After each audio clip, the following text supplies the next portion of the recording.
জাতির জনক মহাত্মা গান্ধীর ৭৮তম তিরোধান দিবস উপলক্ষে ব্যারাকপুর গান্ধীঘাটে গান্ধীজির স্মৃতিস্তম্ভে পুষ্পার্ঘ্য অর্পণ করে শ্রদ্ধা নিবেদন করতে উপস্থিত রাজ্যের রাজ্যপাল সিভি আনন্দ বোস।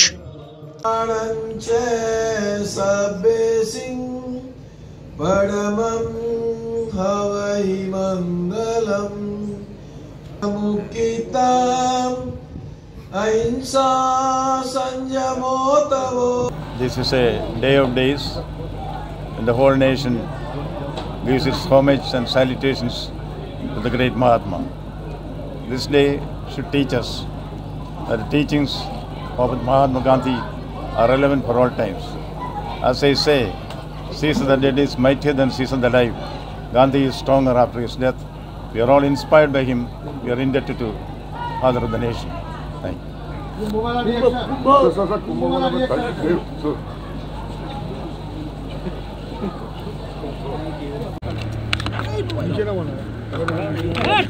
গঙ্গাসাগরের বাংলার মাননীয় মুখ্যমন্ত্রী গঙ্গাসাগরে পবিত্র তীর্থযাত্রীদের পুণ্যস্নান করবার জন্য যে আন্তরিকতা নিয়ে কাজ করেন, তাতে গঙ্গাসাগরে যারা পূর্ণ করতে আসেন তাদের মমতা ব্যানার্জির শাসনকালে কোনোদিনই কোনো অসুবিধার সম্মুখীন হতে হয়নি। কারণ মমতা বন্দ্যোপাধ্যায় মন প্রাণ দিয়ে আন্তরিকভাবে যাতে পুণ্যার্থীদের অসুবিধা না হয় সেই কাজটা করে। আর যারা মন দিয়ে কাজটা করে না, যারা বোঝে না যে কোথায় দর্শনার্থীদের সুবিধা অসুবিধা হতে পারে, সেক্ষেত্রে এই ধরনের দুঃখজনক ঘটনাগুলো ঘটে। যেভাবে কুম্ভে যে ঘটনা ঘটেছে আপনারা প্রত্যেকে জানেন, আমার নতুন করে বলার কিছু নেই।